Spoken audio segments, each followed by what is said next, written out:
Well, hey, everybody. We are live. This is Christy at Meeting Wellness, and I'm here with my new friend, Alicia, the Baroness of Beef herself. Hi, Alicia. How you doing?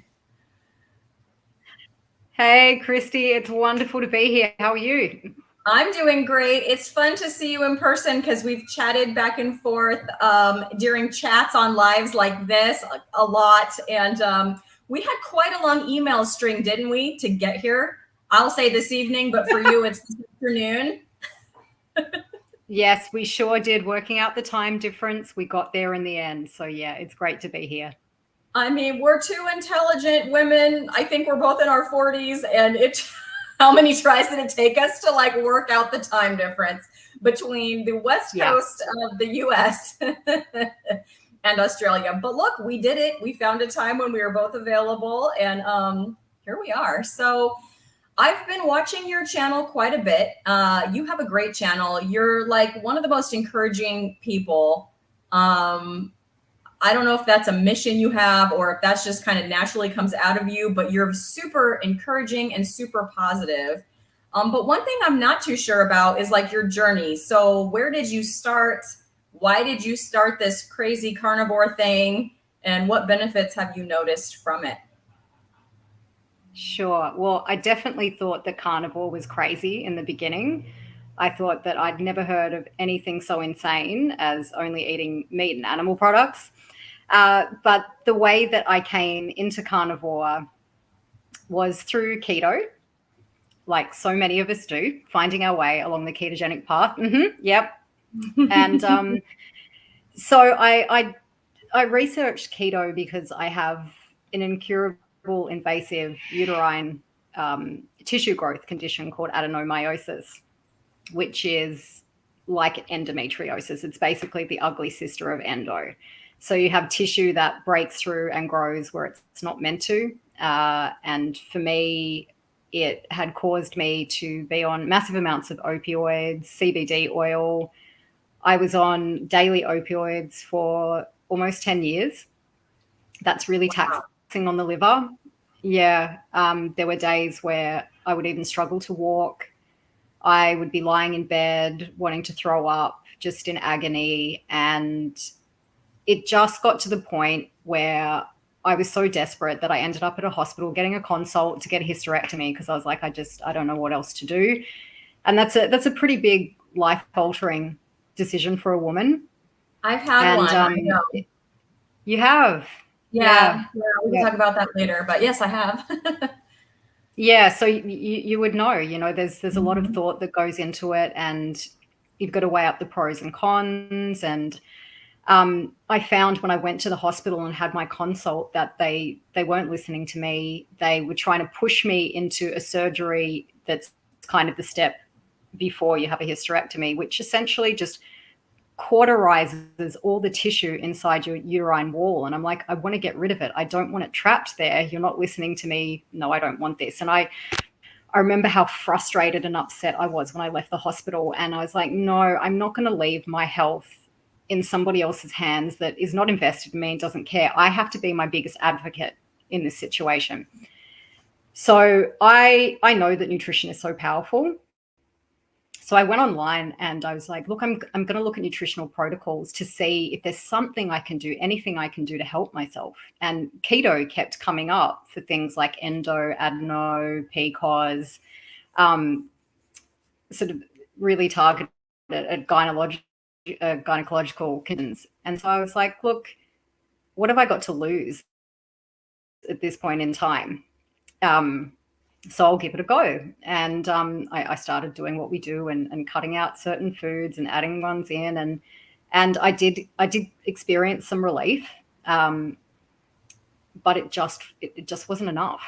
And the addition of the CBD oil into my medication rotation was the most expensive thing I've ever encountered in my life. I think I've said this many times. It's like close to $500 in Australia for 3 months worth of oil, and who can afford Whoa. that?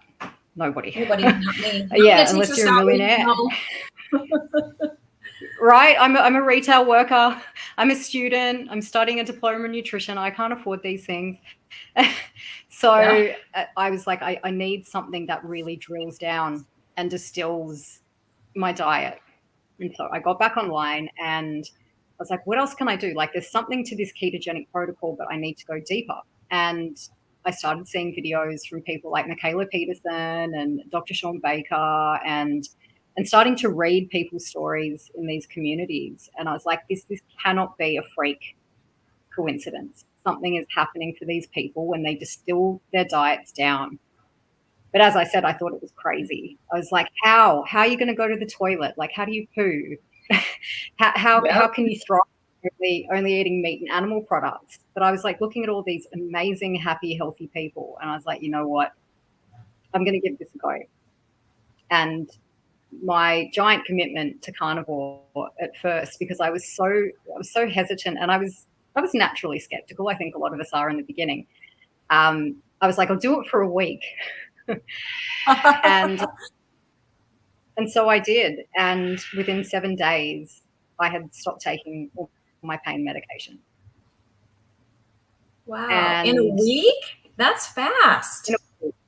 in a week, and people were like, bull crap. And I was like, dude, I wish that I could say I was making this up, but I was like, I have stopped taking medication at a time where I should be taking more medication. So I'm like, okay, Mhm. that's tricky. But what did I do? I went, oh, going to go back to keto because keto is where the keto desserts are, all the fake sugars. Mhm. I was still completely sugar and carb addicted. And it took going keto to realize how bad my sugar addiction was.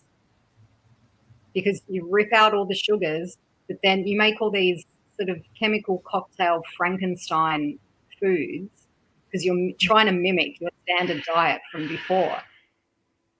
And it's literally all I did. I spent my time in the kitchen making elaborate sweets, and that's all I cared about. That's all I wanted to eat. So eventually, I was like, I'm having trouble. I'm struggling. There was really something in that carnivore thing. I was like, I'm going to try it again. And if that same freaky thing happens again, that is the diet I'm staying on for the rest of my life. And here we are 17 months later. I'm still a carnivore and I still love it. Wow, 17 months. So you're going on a year and a half. Did Yeah. you jump in right away with like beef, or do you like what does that look like when you first started eating carnivore? What kind of meat did you go to? I've always been predominantly beef, hence the title Baroness of Beef, because I've just always loved beef.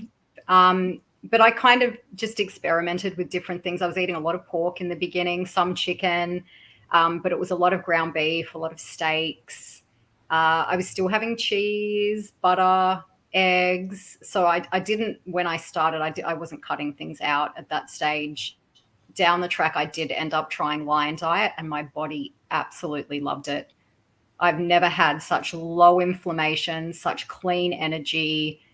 My body composition changed so dramatically online. So that was really helpful for me. I'm enjoying variety in my carnivore diet at the moment. I'm probably having the most variety again that I've had in a while. So I think it's always really important to listen to your body and listen to what it tells you. And if it wants you to eat a variety of foods, let it. It's asking for that for a reason. You don't have to rigidly stick to anything. No one's going to come and chastise you, you know.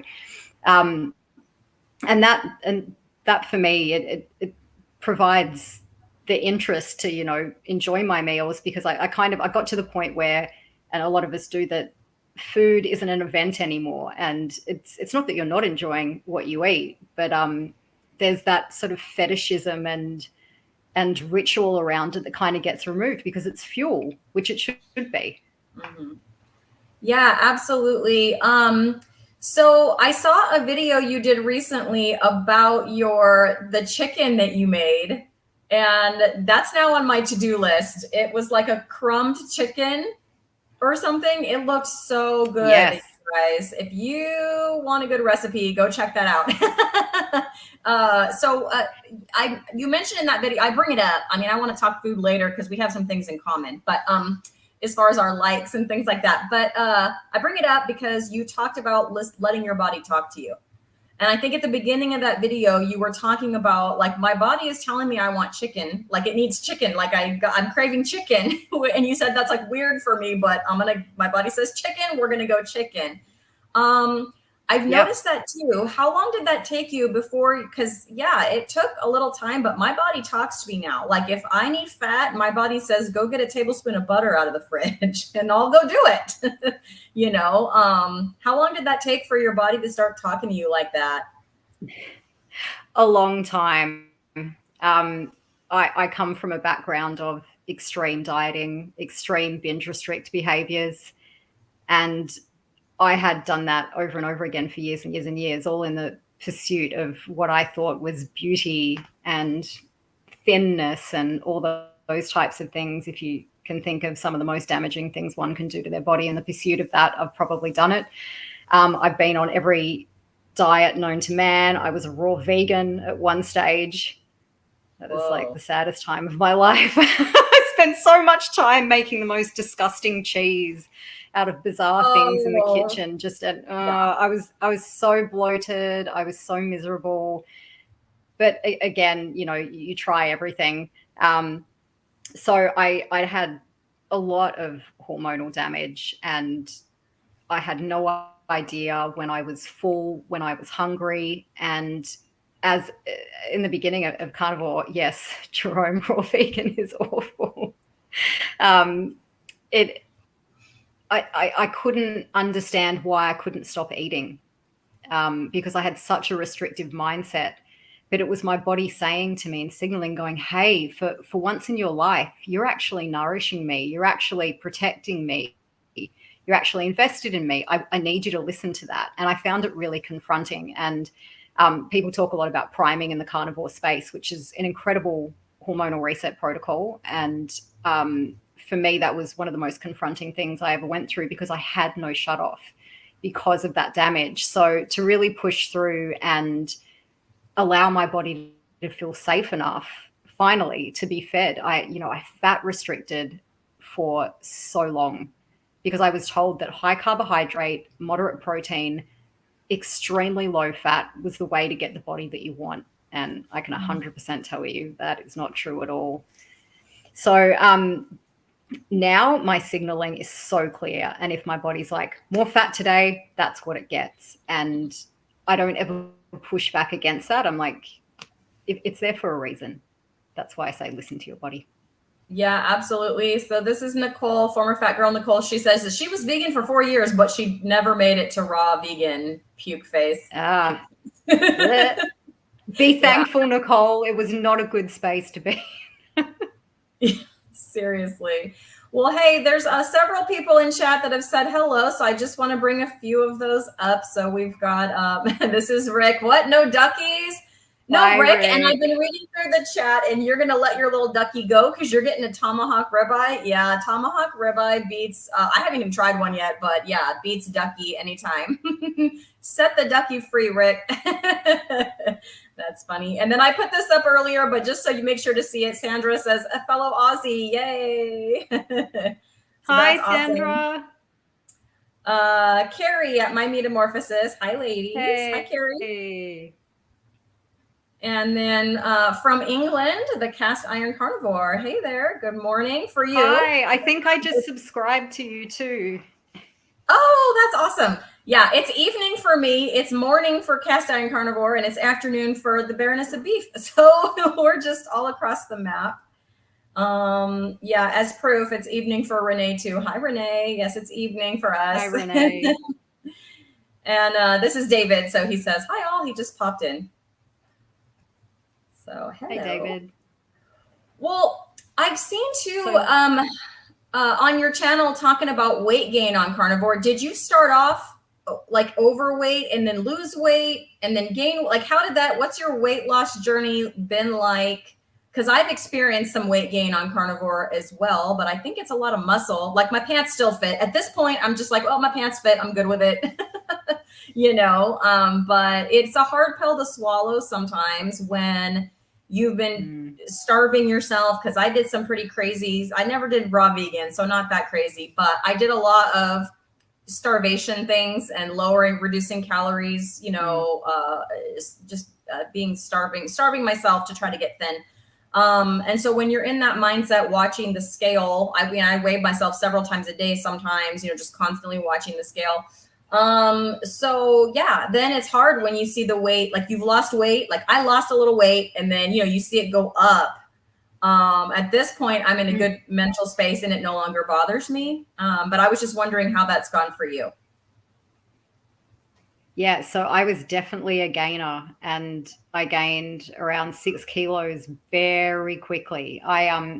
I have a calendar that I use to track what was going on with my weight, what any of my kind of oxalate dump symptoms were, sort of the transition from keto into carnivore. And I came in as a relatively small person, and just suddenly put on all this fluff, and it was a little bit distressing for someone who has come from that background of control and restriction, and sort of some disordered eating. So that was a real struggle for me, but it really helped having some coaches around me that were like, look, basically when you rebuild your house, you need the tools to be able to do that. So what your body is doing is pulling all those tools in, and when it's ready to let go, it will. But when you're in the thick of it, it just feels like you're going to keep gaining and gaining and gaining. And, I was seeing all these people around me that were like, oh, I've lost X amount of kilos and this is happening for me. And I was like, why? Why is it going in reverse for me? I don't understand. But it makes complete sense now to me that my body was running on empty. So of course it was getting nourished for the first time in its life. So it really needed all those resources. And the one thing that I did was put the scale away, because that was so unhelpful. It wasn't the true tell of what was really happening to my body and my health. And I was driving myself crazy. And I was like, well, you can either spend the next 6 months to maybe a year, I didn't know how long it was going to go on for, driving yourself nuts, or you can put it away and commit to the process and, buy a pair of pants that's a size up. Like, who cares what the size is on your pants? It's the only person who knows that is you. So I did that, and I used that time to really focus on building muscle, and I just allowed my body to relax. And finally, one day, I noticed that the portions of food I was eating, I wasn't even consciously weighing, looking at it, anything like that. I just noticed that my plate was getting a little bit smaller. And finally, my body was like, hey, I'm full. And I hadn't known what it was like to be full for years. So I was like, whoa, something's happening. This is great. This is a sign of healing. So I celebrated those wins, they really pushed me through. And the months ticked by, and I noticed things like I wasn't cold anymore. I used to be freezing cold all the time. I would be in front of a heater on a warm day with jumpers on and a scarf sometimes. I was like, what is wrong with me? But there was just so much damage that had happened through all those dangerous behaviors. And eventually the weight just started to fall off. And I've now lost all the kilos I put on, plus a little bit more. And I'm, thriving in the gym, lifting hard and heavy. And I feel the best I've felt in a very long time. That's amazing. So yeah, you do talk about that you work out. So what do you go to the gym to work out? What's your workout regimen like?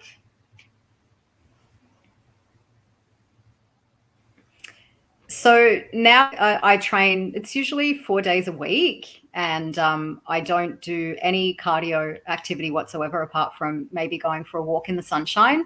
I used to kill myself for hours in the gym on treadmills and steppers, trying to, get the body and the health that I desired. And weightlifting came into my life in 2015. I'm a recovering alcoholic. I've been in recovery for 8 years come this Christmas Eve. And that was my way to kind of help lift myself out of that. And it's just become an addiction and an obsession. Bodybuilding is such an important part of my life. So I train 4 days a week with a 4-day split. It really depends what I feel like. Again, listen to your body, what I feel like doing that day. So it's, for me, I don't use machines or anything like that. Don't get me wrong, I love machines. I just don't have access to them at the moment. So I have a barbell, squat rack, different dumbbells, things like that, and a bench. And it's a lot of old school movements.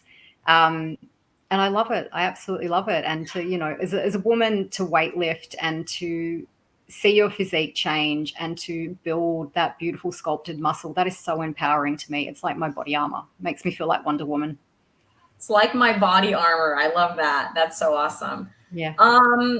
So we have some questions. People are racking up the questions here. I'm going to start putting them up here, make sure we get to them all. So David says, is carnivore getting to be pretty big in Australia? I think he's reading my mind because I just discovered a new Australian carnivore channel today. I'm like, they're just popping up weeds over there. It's great. But anyways, I asked this because there's so much carnivore stuff coming out of Australia, especially with the low carb down under videos I keep seeing. Yeah, I definitely think the carnivore movement here is growing, and I see more and more Aussie voices, more New Zealand voices. I have people that email me from around the country and like, yay, a fellow Aussie. But we're becoming less few and far between. So yeah, I think the more the message is out there, people are jumping on board and seeing the benefits. That's awesome. And then we have this one from Nicole. After nearly a year and a half on carnivore, do you have any nagging, lingering symptoms? No, I wouldn't say so. Are you talking, I guess, is the adenomyosis? Are you talking about sort of transitioning? I now live on no pain medication. My adeno will never be cured unless I remove it, but I live a virtually pain-free life now. The only thing I'll have occasionally is a little bit of electrolyte disturbance. In the beginning, I had huge problems with my electrolytes. I just could not work out how to get that balance right. Occasionally, I'll wake up in the night with a muscle cramp, but you take your magnesium, you have your element, you do what you got to do. So I feel like it's pretty smooth sailing. There's been nothing that's come up that's given me sort of cause for concern or that I feel like I really need to address. And I think that's one of the things that kind of stops people in the beginning. I get a lot of emails about it, that people find the transition very jarring and they think that something is wrong when the body is starting to do things like dump oxalate, that you are, changing from a sugar burner to a fat burner. You are going to have some candida die off and things like that. Like it's just a natural part of it. So I really encourage people when that happens, to know it's a temporary state and it's important for the body to be able to do that so you can move into the carnivore diet freely and easily. Yeah, when I started, I definitely had 3 weeks of bathroom trips, and I didn't, I didn't have somebody like you that I had watched ahead of time. So I was like, what the heck? But I think the reason I didn't quit is because at the same time I was experiencing the mental health benefits, like my anxiety was going away, my mental state, I was so much more clear, my brain fog was gone. And so I just pushed through. And then when it didn't subside after, a week or so, then I started researching. But it would have been nice to know ahead of time, like, hey, this might happen. Yeah. And, you know what I mean? Because, yeah, that was not fun. The only saving grace was I'm a teacher, so at least it was still during the summer vacation. Because, yeah, if I had been in the classroom, I wouldn't have been able to keep it up. There's no way. Yeah. Adult diapers. Right? Ew. And then we have a question from Jerome. So what would you say to women who are worried weightlifting will make them bulky or manly looking? That's a great question, Jerome. I think I say, well, do I look manly? Do I look bulky? And I've been lifting hard and heavy for quite a while. And I think it's about how you frame what their goals are as well. I mean, I think we all know that there's things that we can all do that are supplemental, that will get you looking a certain way, but women don't have the natural testosterone levels to be able to build muscle like men can. So it's virtually impossible as a natural lifter for that to happen to you. And I encourage them to go and look at natural female bodybuilders to see the kind of physique that they could achieve. And yeah, and just share my journey and just be like, nope, didn't happen. Didn't happen. That's awesome.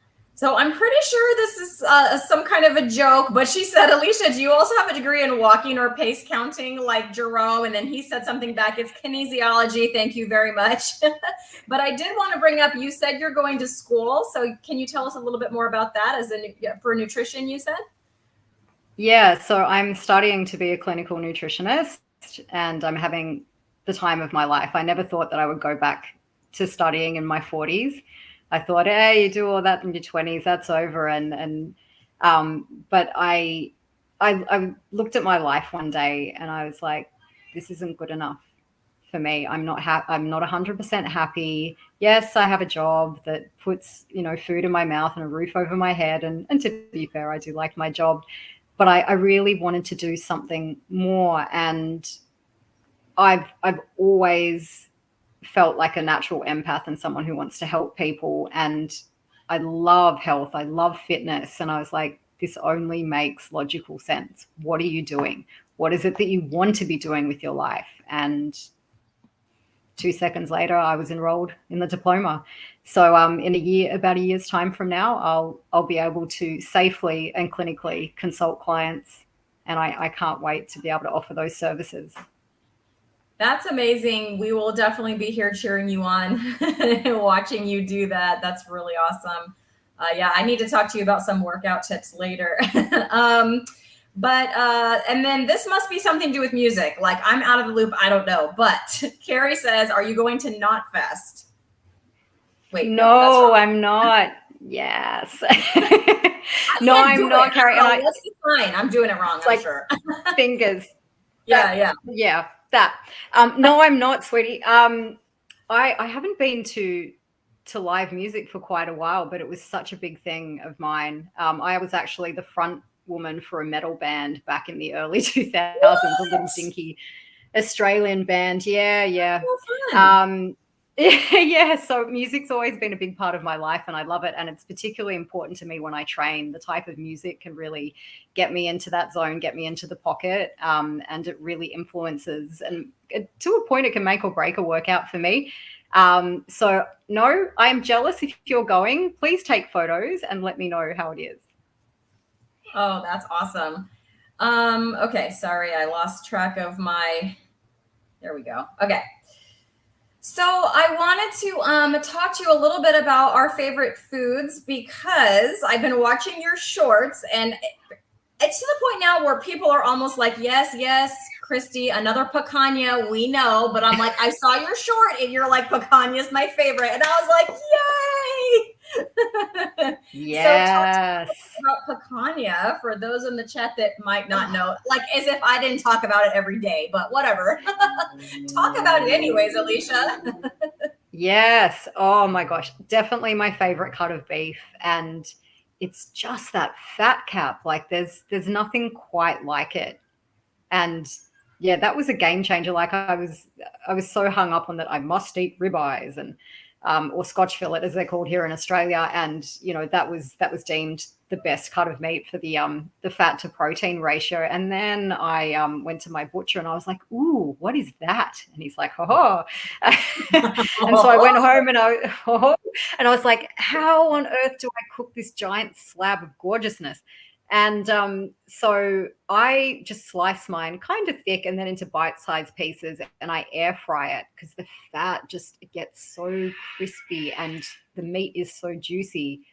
And I feel amazing after eating that cut. There's nothing like it. I was like, maybe I can make some recipes with picanha. I'm like, what else can you do with picanha besides slice, cook, and eat? But yeah, I'm with you. It's such a beautiful cut. Probably the things that I eat the most of now, I eat a lot of ground beef because it's economical, it's easy, you can do so much with it. I do really like pork belly, especially if you slow cook it. Do twice cooked pork belly, slow cook it for like hours in the slow cooker, and then you can get it out and you can fry it so it all becomes crispy. And oh my gosh, I'm getting hungry just talking about this. chicken. I'm on a chicken kick again. I'm gonna have that carnivore crumb chicken after I talk to you as my pre-training meal. Nice. So yeah, it's just whatever my body feels like. But yeah, I'll always be into the beef. That's my thing. So David said to me, but I'm going to put it up there because you said pork belly. I finally kicked bacon by discovering pork belly. I had my first pork belly the other day. Now I didn't cook it long enough. I mean, it was done all the way through, but like I didn't know. I never made pork belly, and I don't have an air fryer. So I got advice from actually Rick, who's in the chat right now, to do it because I have like a convection oven.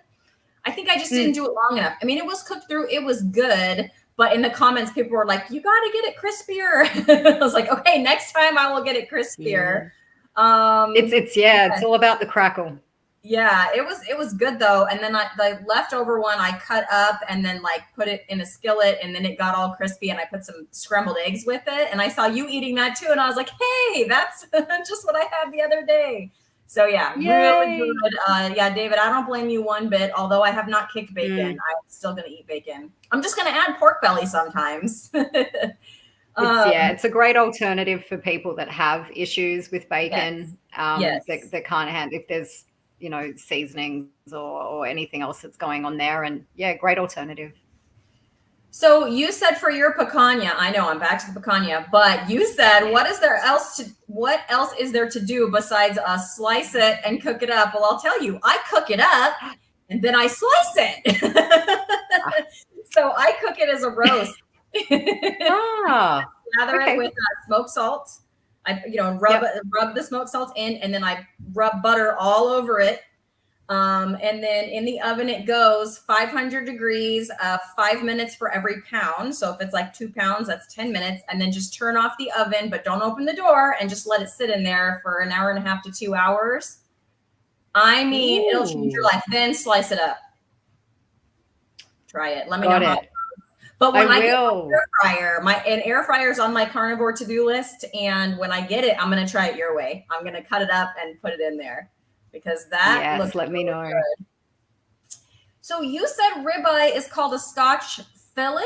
Is that what you said in Australia? Yeah. So do you have other, I was going to say weird, but that might not be nice. Do you have other different names for cuts of meat that's, and how do you know them both? Like the American way we say it, but I have no idea what you call it over there. Yeah, it's funny, sometimes in supermarkets it will be called ribeye, but only if the bone is in. So I don't know. I don't know why it's a thing, but I think we relatively have the same kind of meats, but they're probably called different things. Like you guys have tri-tip, and here I have no idea what tri-tip is.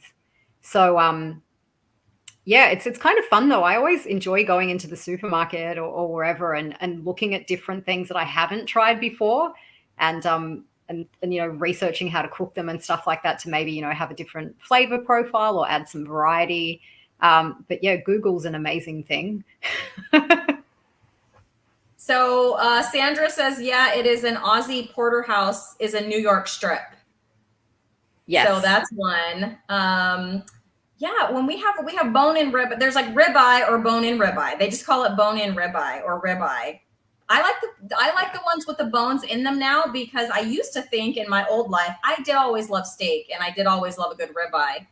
But in my old life, I hated when it was bone-in, because I'm like, I'm paying this money and it's just like for bone that I'm just going to throw away. But now I put those bones into a bag in my freezer, and when that bag gets full, I make bone broth. Do you do that, Alicia? I think I saw a video of you doing that. Do you still do that? I've never been a bone collector, but I will do that from now on. That's a really good idea.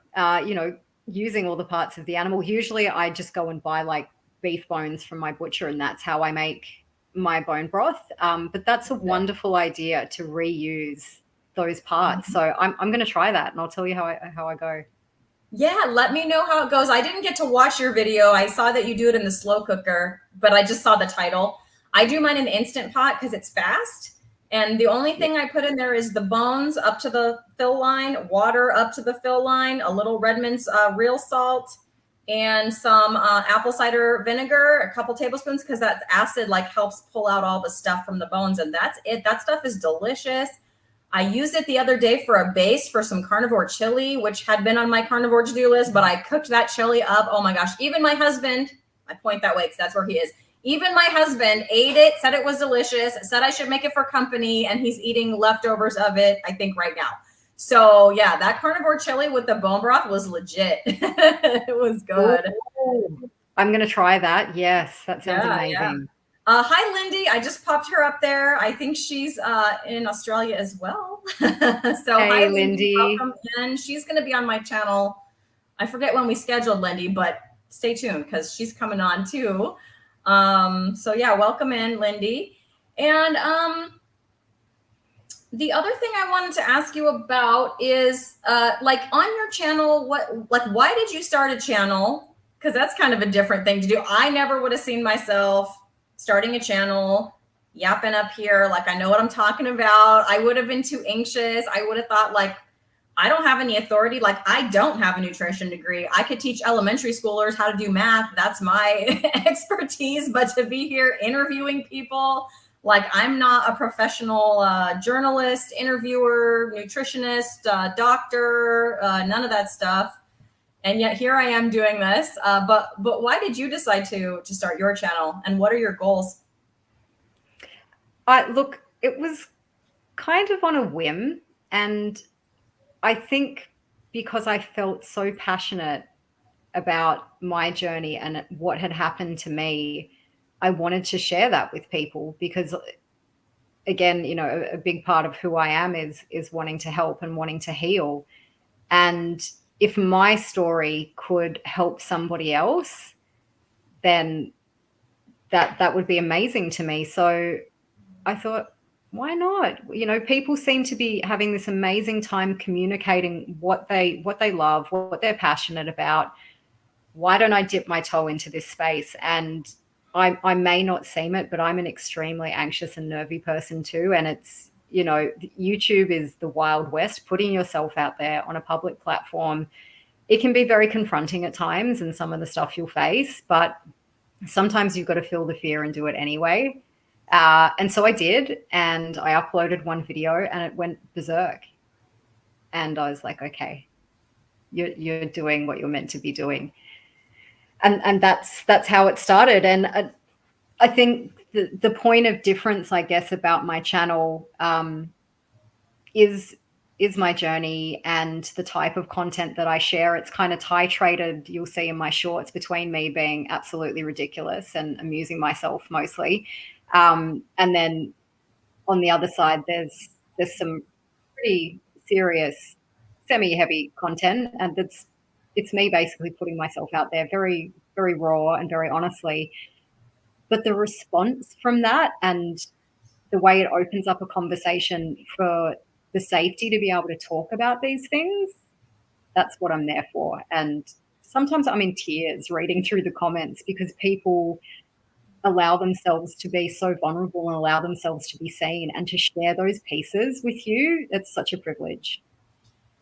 Yeah. So Limitless Lindy says the new carnivore confidence is a thing. Absolutely. It is a thing. And Carrie says a year ago, I never would have thought I'd have a YouTube channel. Me neither, Carrie. My channel is still less than 3 months old. So yeah, who knew? And Carrie, you've been so supportive. She helped me do my first live. And then I went on her live for the first time to do an interview. And then she came on my channel. She was my first interview that I actually was like in control of the chat and all of those things. I just want to point out for everyone in the chat that this is Alicia's only second live. Isn't she doing awesome? So give her some love in the chat, because yeah, she's like, no, stop it. No, she's doing, you're awesome to listen to. So thank you I didn't realize that when I invited you on. But yeah, I used to live in this place where I was like totally anxious. I was in just sucked in brain fog and all this stuff, but I just thought it was normal. Like, I just thought it was normal. I didn't know something was wrong with me. Like, it was crazy. And then when it started to get better, I was like, oh my gosh, something was wrong with me.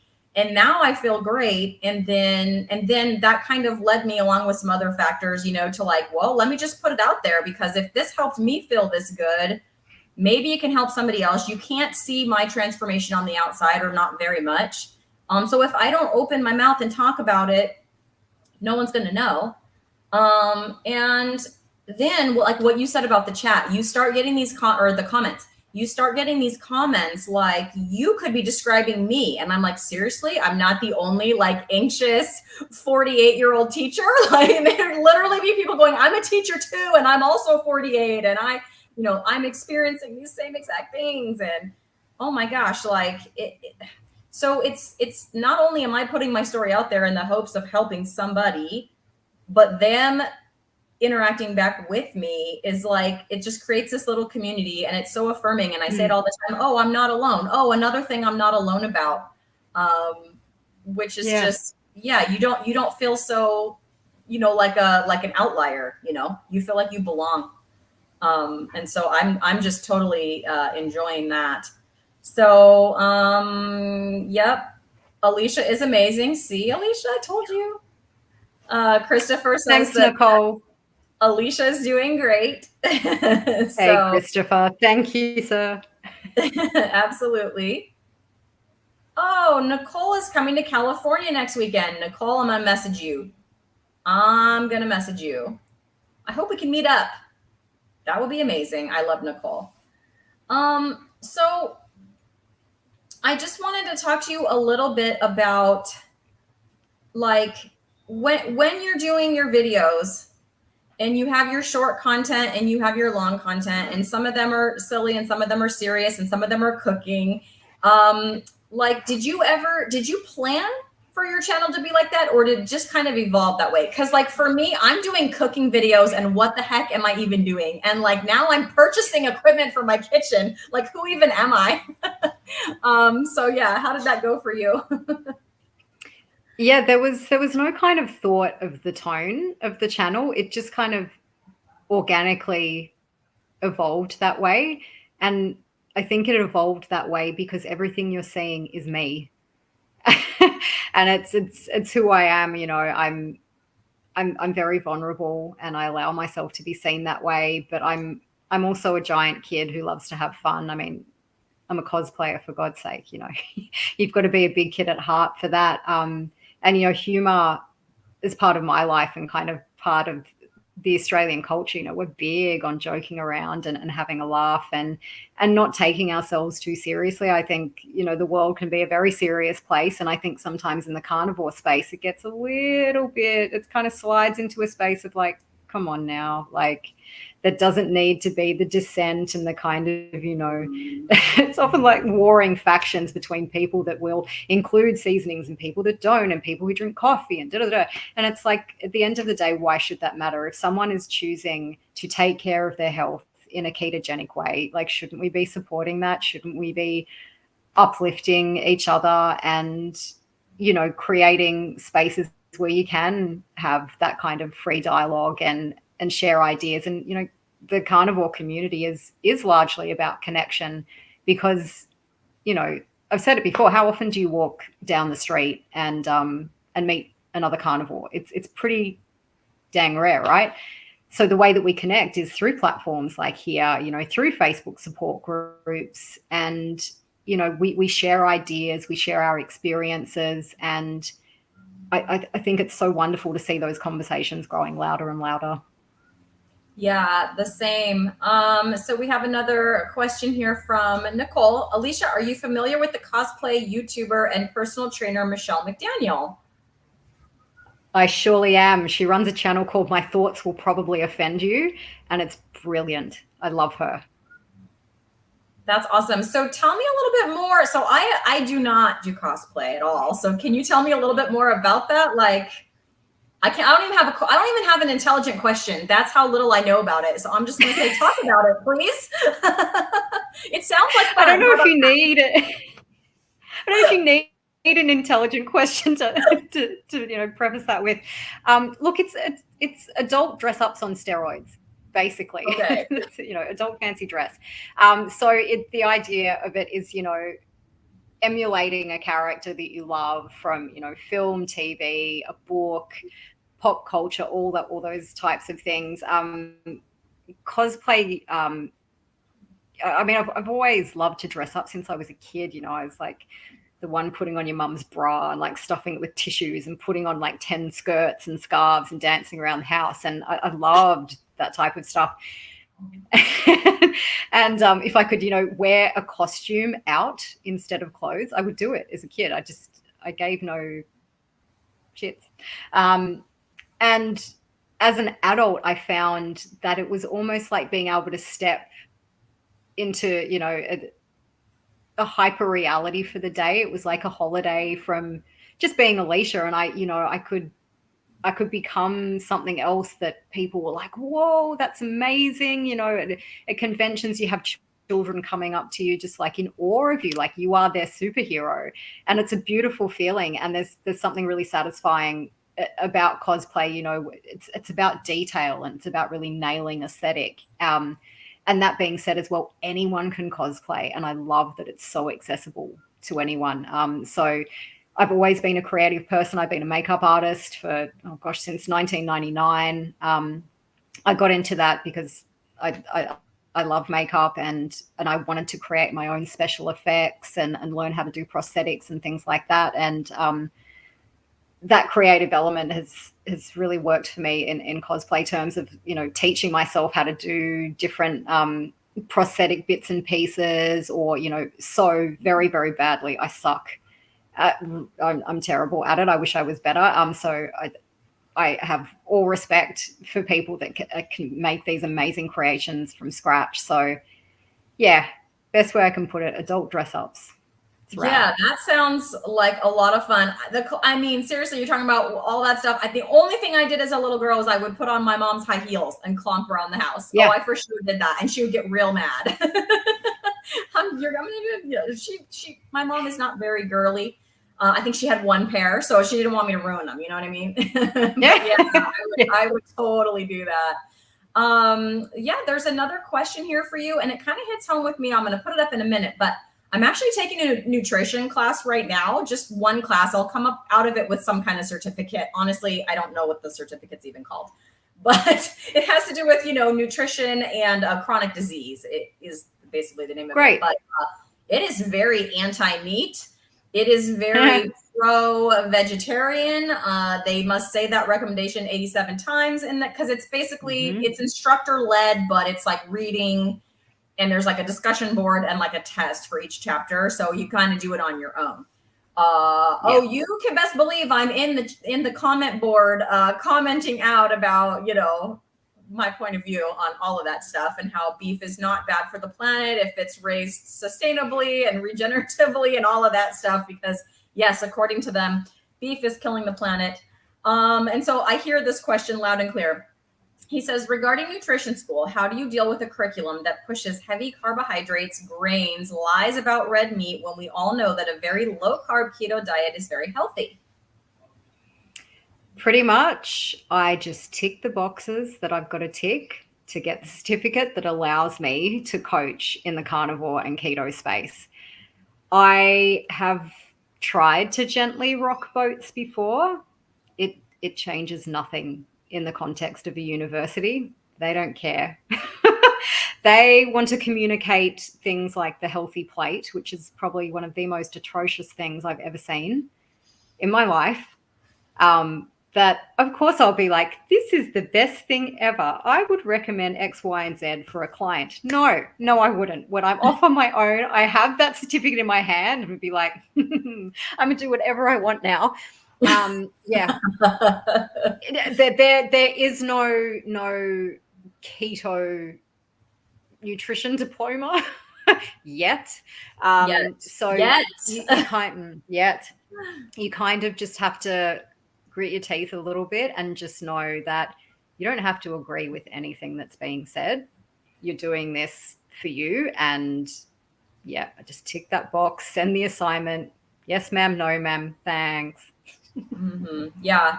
I'll put this up before I talk, but Nicole says, just close your eyes and get through it. You can coach people how you want once you get that piece of paper. Yes, and yes. I'm not sure how much rocking the boat I can do. You said university. This one is just like a junior college level, that I'm taking. And it's just, like I said, self-paced. I'll be done in January. So it's just a couple months. It's not like a whole degree like you're doing. I just thought it would just be interesting. So I really don't have any skin in the game. If they don't end up giving me the certificate, I really don't care about that. But at the same time, I did pay the money.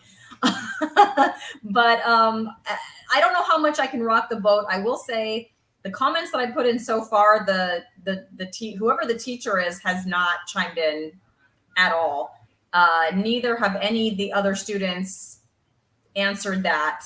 Although Robin, the carnivorous grandma, Robin, if you know her channel, she's getting the same certificate with me. So we kind of talk back and forth to each other, but that's about it. Nobody else. Maybe they just don't want to touch us with a 10-foot pole. I don't know. But yeah, I hear you. Yeah, when it comes to the final exam at the end of each lesson, I'm like, yeah, check the box, vegetarian diet, whatever, because that's the right answer. Because I have to get an 80% or better to pass the exam and move on. Yeah. So absolutely. So Christopher says, recently I've seen a change for the good amongst all the low carb community, keto, carnivore. He said he noticed it after Dr. Berg blew the whistle on YT censorship with hiding searches. Interesting. So I actually saw an uptick of like if some right, Nicole, if some friends wanted to add a few carbs back in, like women that had gone 0 carb and they decided to go back up to 20 carbs, and they were getting some hate and unsubscribing and unfollowing and things like that. And so I definitely tried to jump right in there with my friends who I know that are doing that in support of them. And then other people too, not just me, but yeah, there's those of us that I like what you were saying, Alicia, like, yeah, right. Nicole's like, hate. Yeah. She got a lot of hate for introducing a few but I can imagine. Yeah. I mean, I'm carnivore right now, although like what you said, some people would say, no, you're not, because you have element with some stevia in there in your chocolate salt, which you put in your coffee, and those two things are not carnivore. So yes, if you want to count that, then call me ketovore. Like, I'm not hung up on the label. But you know, I don't eat any vegetables right now currently, or fruits or anything like that. It's all meat, eggs, butter, that kind of stuff as far as what's on my plate. But I'm not going to say that I'm never going to have another avocado or whatever. Like, it could happen. I don't know. Yeah. Right now, this works for me now. 6 months from now, if when I start getting those menopausal type of symptoms, because I did have a hysterectomy, but I do still have my ovaries, in case anyone's wondering. Yep. So when I do start getting, hopefully, I should say if I do start getting hot flashes or any kind of crazy symptoms, and I feel like changing my diet might help with that, I'm definitely not opposed to that, you know? So, yeah, I just think we all need to support each other. So I'm right there with you with the ketogenic way of, you know, eating. People have to decide for themselves. But I'm definitely glad that he has seen a little bit more of like a positive spin. Because yeah, for a while there, it was like, oh, you still drink coffee? And then it was like, shame on you, and things like that. Gosh. Yeah, it's I think, you know, when people flick over into that almost cult-like mentality, I have a real problem with that. It really gets my back up.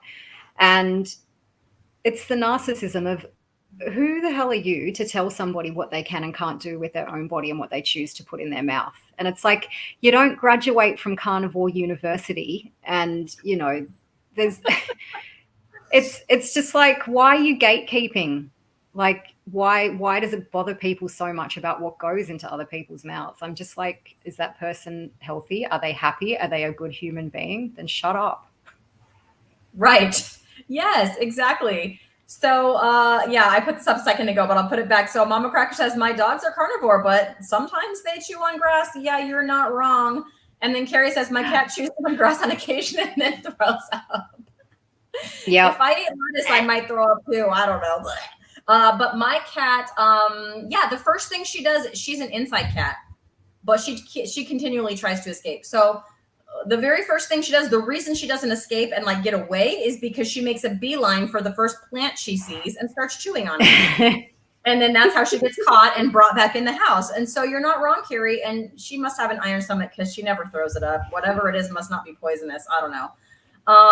And yes, Becky's here. Hi, Becky. Everyone should be welcome in the keto sphere. Yes, the proper human diet, Becky. Totally agree. And then Mama Cracker's also saying hello. So yeah, and Nicole, my cat chews on our furniture, but I'm not sure what you would call that. A pain in the ass. That's what you would call that. There you go, Nicole. Now you know what to call it. So Jerome, tomorrow morning, well, I don't know what time zone you're in, but tomorrow morning I will be going live for Coffee Across America with my friends Mike and Mike Shaw TV and Erin she just changed her name. She's no longer the low carbist. She is Brewing Better Living. Anyways, we're going to have coffee talk tomorrow morning. So bring your coffee or stay in bed with your coffee and join us for that. Yes, it'll be 6 a.m. my time, which is Pacific, but whatever time you're in, come join us. That's funny. And yes, yeah, we wouldn't dare take your coffee away. Same. And Mama Cracker says a cat who eats the furniture is an upholsterer. I love that. Well, we have been at this for almost an hour, but I always like to bring up people's channels. So what I'm going to do is present my screen and then just so I don't get any hate, not that any of you are like that in the chat, I am subscribed to her channel. But on this, where I am right now, I'm not currently logged in, which is why the subscribe button is still showing. But I'm going to put your channel up here, Miss Baroness. I love your name, by the way. So here it is, the Baroness of Beef. The kick-ass carnivore. If you haven't subscribed yet, you guys go and do that. She has a fantastic channel. This is the crumb chicken, you guys. This one. You're going to see me trying that soon. Coming soon to a video on my channel because that just looks delicious. But yeah, she talks about her journey all along the way. And then she's also got, you guys, her shorts. Some of them are pretty funny. And some of them are serious. Some of them are serious, and some of them you get to really see her personality come out. So anyways, go and check this out. Go and subscribe for sure if you haven't done that already. And we were talking before the show about you getting into lives. Yes, is that something you're planning on doing? Maybe. Yeah. When I I don't know why I find it nerve-wracking, but can I say this hour just flew. I had so much fun. My gosh, I actually forgot that I was on a live on YouTube. Yeah, just like having a chat. We're just chatting like two girlfriends. You know what's so astounding to me? We've never talked before. I mean, yes, in the chat, okay, yes, through email, but like this, where we're talking back and forth, never before. And I've had this phenomenon again, like it's like just like we're just friends.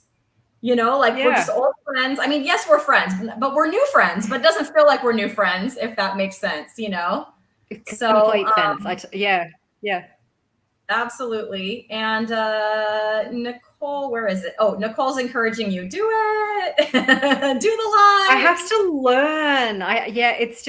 It's because I've never dipped my toe and been the controller of the live. So I'm just like, I don't know what to do. And if I press the button, is this going to be me being weird on camera and then the question's not coming up? And how do I do that? And I don't know much about StreamYard. So I'm definitely going to spend some time getting across that. So it's something that I can do because I think lives work so well. They're so interactive and, you know, it's in real time. There's no edit. So I think that, you know, the raw authenticity is so great to see. So yeah, really enjoyed this. I think you're going to find that, and everyone's chiming in now. So Becky says lives are awesome. Carrie says lives with a couple of my low carb friends is my favorite. It's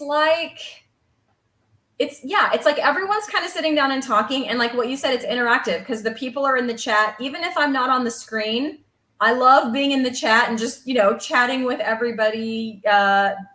Lurking. Like she says, I've been lurking, doing some digital scrapbooking, listening. I'm often lurking. I'll have a live on in the background, just kind of listening in. Or, but yeah, I love to chime in on the chat.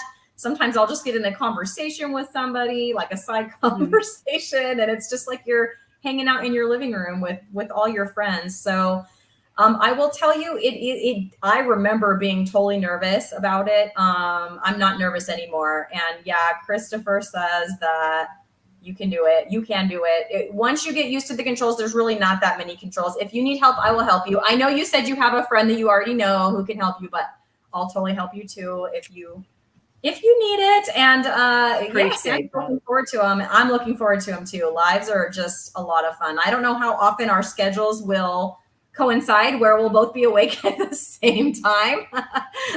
Being on, oh, I almost forgot to tell you, Alicia told me that tomorrow is looking cloudy and rainy. So get ready. She's living in the future, you guys. She says it's cloudy and rainy tomorrow. So all my friends here that are here in the U.S. with me, that's what we're that's what we're in for apparently.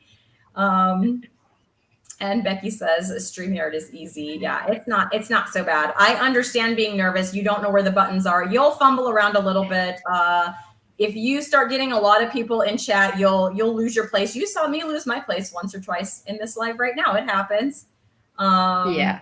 But everybody's understanding and it's a lot of fun. So, well, I'm not seeing any other questions. If anyone has any last minute questions, pop them in. But otherwise, I think we're getting ready to sign off here. So thank you, everybody, for hanging in with me and the Baroness of Beef. And Alicia, thank you for coming on and putting yourself out there and answering all my questions. I was going to say this evening, but this afternoon for you. This evening, this afternoon, wherever you are, wherever I am. Yeah, this was so much fun.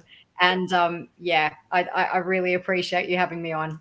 Yeah, awesome. Hopefully, I don't know what your work schedule is like, but I'm hoping we can get you onto a Lioness Lifestyle Live as well, which is our Tuesday, Yes.